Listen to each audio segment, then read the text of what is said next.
that other libraries that took off and managed to secure a storefront to rent or a building to rent someplace in other locations, we're located in Delaware, went and contacted and said, well, you haven't opened yet. Are you sure you don't want to hand over to us the books that you've had in storage all these years? Oh, wow.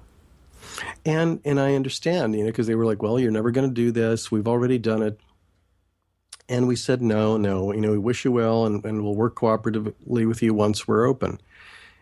I will say that there is a reason for people to be cautious. There have been a number of times that there have been community libraries like this, a smaller version, if you will, of this, that have folded because paying rent every month is not fun. Or in some cases, when you are in somebody else's space, the landlord or changes their mind, or the building is sold, and either the rent goes up or the person has a new idea for how they want to use their building. So part of the other bit with this project was the only way we can be sure of this is if we own it. It is also our intention to, in the next 2-3 years, to create a board of advisors of people from different geographies and traditions, because over time it will become more open-ended in the sense of it's under the Assembly's 501c3 nonprofit status. The legwork has been done primarily by the Assembly of the Sacred Wheel, but in the long run this will become larger than what we as an organization can do. And as time goes on, there will be, the provision for making it more open source, if you will. But not unless we know for sure that it's safe. Yeah. What a tremendous endeavor. It's the New Alexandrian Library. I mean, I really hope that that it really goes, in perpetuity. This is amazing.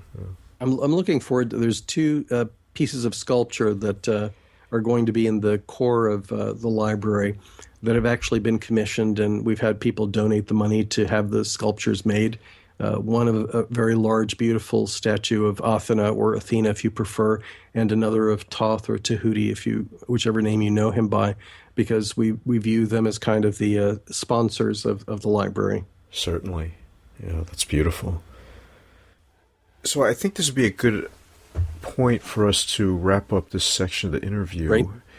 And I don't know if you had any final thoughts for people listening that you wanted to share, or just maybe also remind them where they can find you again online. With a name like Ivo Dominguez, it's pretty easy. ivodominguezjr.com. Nice.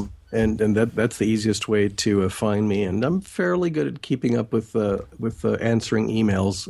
I'm doing a fair amount of traveling, but nonetheless, I guess the only thing I'd put out is just a general thing, whether it's about opening up and being more psychic or doing any of this kind of work. Believe that it matters.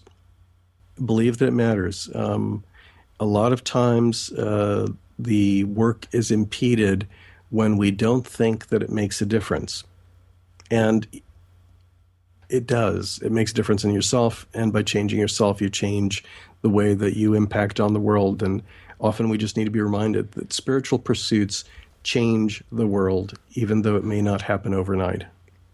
Yeah, that's good advice, and something to definitely keep in mind.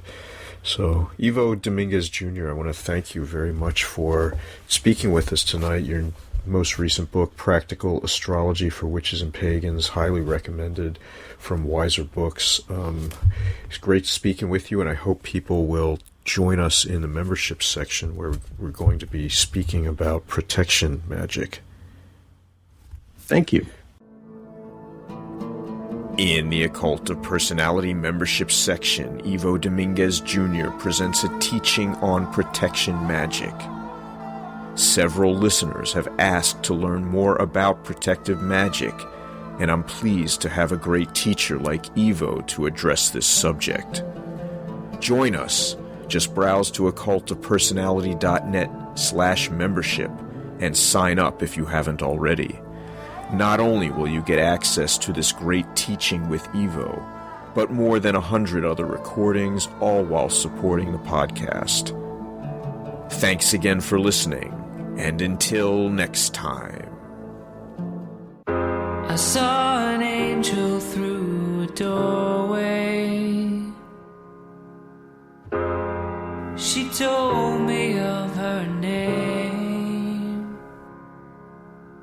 and though the syllables were hard to swallow, I spoke it just the same. In a dream,